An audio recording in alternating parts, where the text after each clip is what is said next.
नमस्ते साथीहरू, मतदाता नामावलीमा आफ्नो नाम दर्ता गराउने मिति 2022 साल कार्तिक 30 गते अन्तिम दिन हो। त्यसैले तपाईँ पनि छुट्नु भएको छ भने र आइडिया छैन भने आउनुहोस् सिकौँ।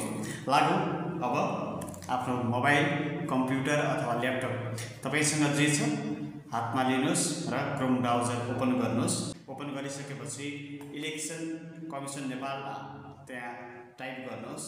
टाइप गरिसकेपछि इलेक्सन कमिसन नेपालको वेबसाइट खुल्नेछ। निर्वाचन आयोग नेपाल कान्तिपथ काठमाडौँ भनेर देख्न पाउनुहुन्छ। त्यसपछि मतदाता नामावली प्री रजिस्ट्रेसन र अध्यावधिकमा क्लिक गर्नुहोस्। त्यसपछि यहाँ निर्वाचन आयोग नेपाल लेख्छ लेफ्ट साइडमा, राइट साइडमा नयाँ दर्ता र नामावली अध्यावधिक भनेको छ। हामीले नयाँ दर्ता गर्दैछौँ, नयाँ दर्तामा क्लिक गर्ने। त्यसपछि यहाँ राष्ट्रिय परिचय पत्रमा विवरण दर्ता गरेको व्यक्तिले मतदाता परिचय पत्रमा दर्ता गर्नको लागि भनेर लेखिएको छ। त्यहाँ आफ्नो अथवा जसको दर्ता गर्दै हुनुहुन्छ भर्दै हुनुहुन्छ उहाँको राष्ट्रिय परिचय पत्र नम्बर राख्नुहोस्। मैले एकजनाको भर्दैछु अहिले, मिस्टेक नगर्नु होला। फेरि प्रमाणीकरण फेल भन्छ।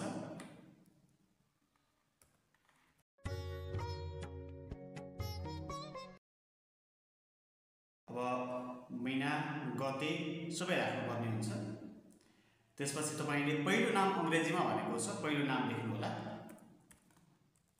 फुल नेम नलेख्नु होला, पर्दैन। त्यसपछि सही उत्तर हाल्नुहोस् भनेको छ। यहाँ सामान्य क्वेसन सोधेको हुन्छ गणितीय। यसमा सही आन्सर लेखिसकेपछि एनआइएनबाट विवरण प्रमाणीकरण गर्नुहोस् भनेको छ। प्रमाणीकरण हुँदैछ, प्रमाणित हुँदैछ। तपाईले राष्ट्रिय परिचय पत्र बनाउने बेला जुन विवरण राख्नु भएको छ त्यो विवरण सो हुनेछ। अब यहाँ तपाईले देख्न पाउनुहुन्छ अब कुन ठाउँ राख्ने भनेर सोधेको छ। यहाँ आफ्नो मतदान केन्द्र चुज गर्नुहोस्, अगाडि बढ्नुहोस् अर्कोमा क्लिक गरेर।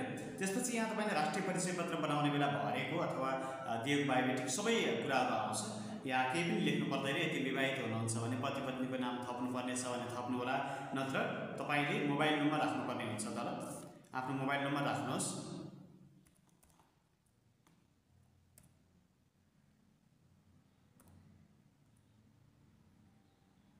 त्यसपछि जिमेल आइडी राख्नुहोस्। तपाईले जिमेल आइडी अनिवार्य राख्नुपर्ने हुन्छ। जिमेल आइडी र मोबाइल नम्बर अनिवार्य छ।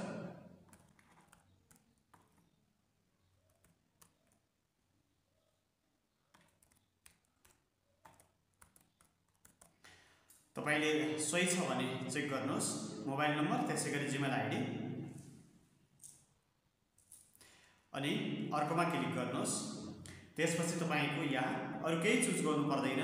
नागरिकताको विवरणमा नागरिकताको किसिम चुज गर्नुहोस्, यसमा वंशज राख्नुहोस्। त्यसपछि अगाडि बढ्नुहोस्। अगाडि बढेपछि तपाईले यहाँ स्थायी ठेगाना जस्तै भनेको छ त्यहाँ क्लिक गर्दा पनि हुन्छ र तपाईले भर्न चाहनुहुन्छ भने पनि भर्न सक्नुहुन्छ। प्रदेश, जिल्ला,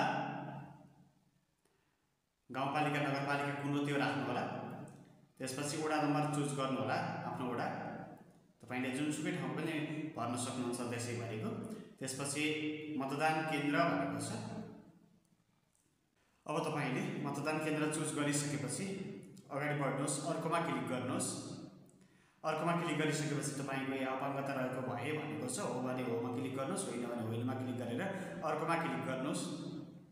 त्यसपछि मातृभाषा चुज गर्नुहोस्, आफ्नो कुन भाषा हो।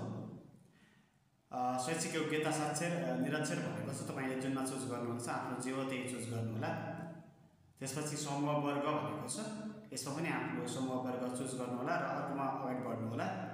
अर्कोमा अगाडि बढिसकेपछि तपाईले यस्तो इन्टरफेस देख्नुहुन्छ। तपाईले पहिला जुन राष्ट्रिय परिचय पत्र बनाउने बेला फोटो दिनुभएको थियो अथवा खिच्नु भएको थियो त्यो लगायत सबै विवरणहरू आउँछ। सही छ भने दर्ता गर्नुहोस्मा क्लिक गर्नुहोस्। यति गरेपछि तपाईको नाम मतदाता नामावलीमा दर्ता भयो। हेर्नुहोस् त कति सजिलो छ। तपाईले यसको स्क्रिनशट अथवा पीडीएफ राख्न चाहनुहुन्छ भने यस गर्नुहोस्, राख्न चाहनुहुन्न भने नो गर्नुहोस्। मैले राख्न चाहे सेभ पनि भयो। यसरी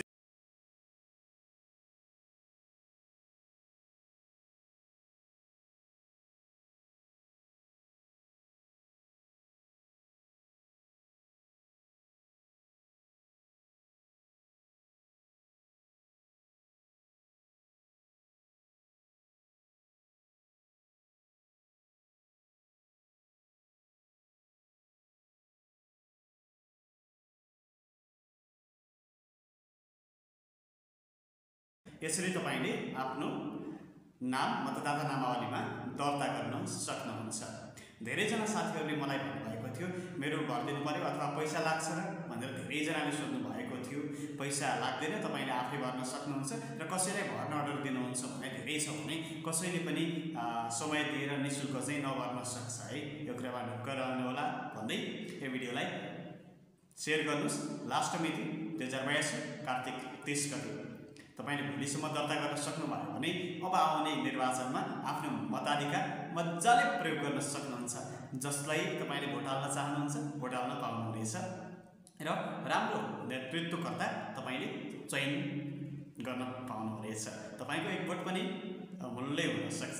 त्यसैले आफ्नो मतको सही प्रयोग गरौँ, दुरुपयोग नगरौँ।